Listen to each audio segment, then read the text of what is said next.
everyone, Linda Israel here, and I've got a really cute project here. The digital images that I'm working with today are a button card from Calico Collage. I chatted with her a while back and said, you need to make some little button cards because I just think they were darling and I have an idea that I think would be fun. And so she did, and I got them, and I'm going to show you what I'm going to do with them today. So the first thing I've done is I've printed them. They come 6 to a page, 12 total, and I've printed it on just copy paper. I have a laser printer, and then I've cut a piece of cardstock. The cardstock backer is 3 by 4 inches, and this is just shy of that on purpose so that it fits on top. And then I have the Tim Holtz Tonic Studios distressing tool, and what I'm going to do is just rub that on the edges, and you can probably see and hear how I'm roughing that up just a little bit because I really want this to have a vintage old feel to it. So I'm going to do all those edges and be right back. I'm going to do the same thing with the cardstock. Now if you don't have one of these, another tool that you can use, it's a thread cutter. It's designed for embroidery thread, and you have to cut the threads. And then the others, you can take a pair of scissors and do it. I just like this tool because it feels good in the hand, and you can put it on a lanyard so you can find it. The edges have been roughed up a little bit. Now what I'm going to do is take some walnut stain distress ink and a blending tool. And I've mentioned this in another video, but I thought I'd mention it here, that the pads for the blending tool fit right in the bottom of the ink pad. That way you can just pick it up and it matches your ink pad and you don't have to search for it. I buy one for each color. Alright, so the next thing I'm going to do is just pick up some color and go right around the edges of both the card and the digital image. And you can, I'm going to do that today just to show you another way. So I've got a little pad here, or a piece of paper here, and what you can also do is start off the page and do a circular motion and rub it, and that'll give you a deeper color fading into the center. And I'm going to flip this over and do the other side. So that's got some nice color on it. Now I'm just going to add some color to the edges of the image. I've got some Scrap Perfect glue, and I have the No-Clog writing cap on there. Mainly it's just so I don't use too much glue. And I'm only going to put just a little bit of glue around the perimeter, but not all the way to the edge, because I do plan to sew. If you're not going to sew, you can just put the glue on here to get it well adhered so you know it's not going to come off your card. I'm going to go over to my sewing machine and add some stitches, and then I'll be right back. Well, I've gone around the edges of this with a combination of a straight and a zigzag stitch. I just think that gives it just a little bit of charm. But again, you don't have to do the stitching. That's just something that I decided to do. The next thing I'm going to do is I want a tag for here. So I just, prior to the video, cut a scrap of paper that's just a little bit smaller than what's going on in here. Not quite, but just a little bit. And the next thing I'm going to do is take my scissors and go to the top and cut off one of those corners. Then I'm going to pick it up and flip it over to the other corner. And I do this so that I get the same angle on both sides of my little tag. So it's pretty close, but I think that'll work. The next thing I'm going to do is I'm going to punch a hole in the top. So I've just got my Crocodile. It's an eyelet setter and a hole punch in one. It's just handy because it has different sizes. And I'm using the smaller size, which I think is 1/4 of an inch in size. The next thing I'm going to do is use some of the distressed ink around the edges. And I could leave it just like it is, but I think I want to add some stitching. So I'm just going to add one little bit of stitching down the side, and I'll be right back. So I've added just a little bit of a decorative stitch down the side here. The next thing I want to do is I want to mark where I want my buttons.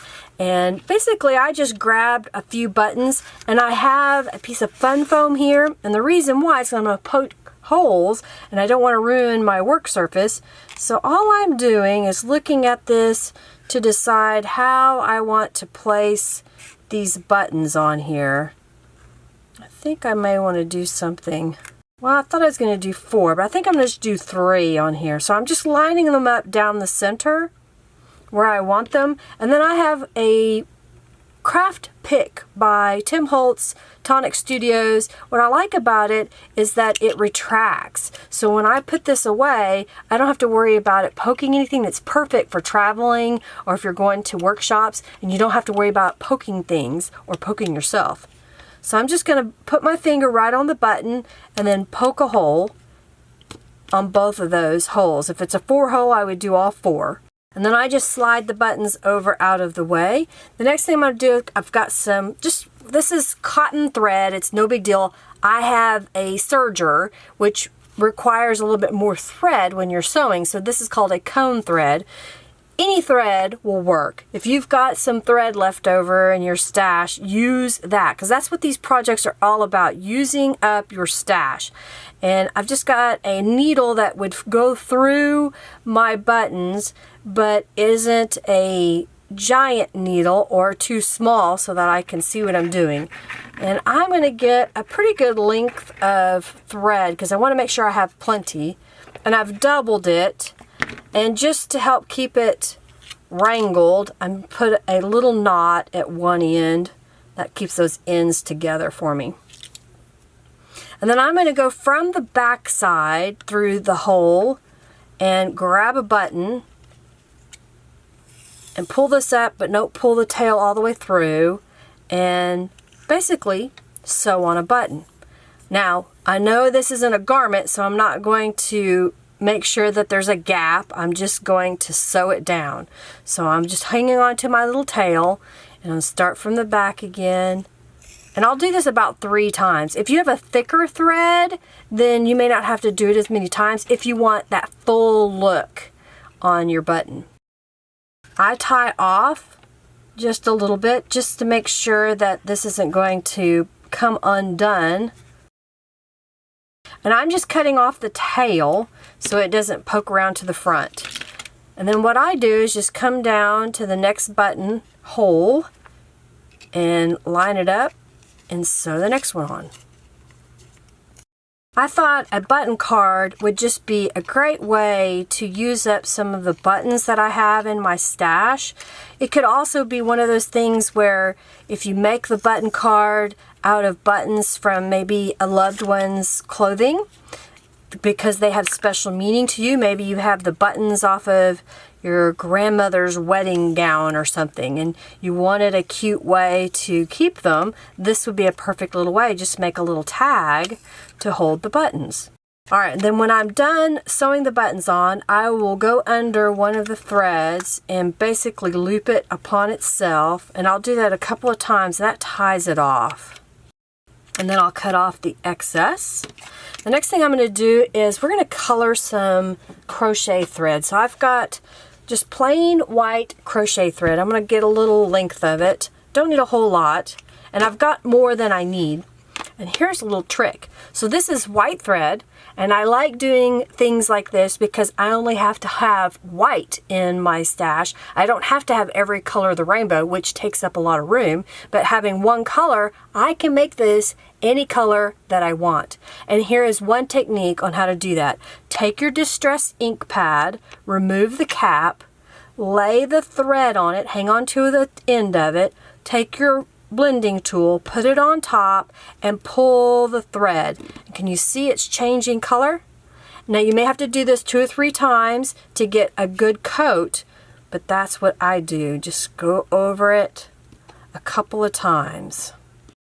So now it's got a good color, and the end that I was hanging on to, I just flip it around and pull that through until it has a good coat of color. Isn't that cute? It'll take it a couple of minutes for it to dry. So now what I'm doing is I'm just lining this up to see how much of it that I want. I'm going to cut off the excess, and I'm just tying a little knot on this tag like that. So the next thing I'm going to do is, again, trying to use up stuff in my stash. I have a bunch of these little foam 3D dots, and I've been like, I need to get rid of some of this. I've got too much. So I'm just going to put a few of these on the back, and then I will peel off backing. And then let's place this on the card. So I think just for character on this one, I'm going to put it kind of cattywampus on here. Yes, that's a phrase that we say here in Oklahoma and a lot of the southern states. So it's a little bit cattywampus on here, and I'm just going to press it down. And there is my finished button card. So let me show you the others that are in this set. So there's the first 6 that I want to show you. And I've just, again, used scraps of paper that I had in my stash, and I used buttons that I had in my stash. So this one says Dream Rose. That's the one we created today. This one's the Button Lady. This one says Le Chic. This one says Queen Bird Fancy Buttons. This one says Supreme Quality. And then let's go for the next one. Lady May Buttons. Another Supreme Quality with a nice cabbage rose on there. This one says Yellow Rose. This one says Quality Buttons. And this time I just used one button. On some of these, I actually used a punch to get the shape. Like this was a paper punch. And it's a Fiskars tag punch, and it's designed to even go through thick materials like chipboard, and I use that to cut those out. Well, I hope you enjoyed seeing another one of my Use It Up projects, using up the buttons that I have in my stash and a little bit of paper. If this is something that you enjoy, please give this video a thumbs up and share it with your friends so that others find my videos and my tutorials that I have. Of course, if you haven't already subscribed, please subscribe and make sure you hit that notification bell that's at the top.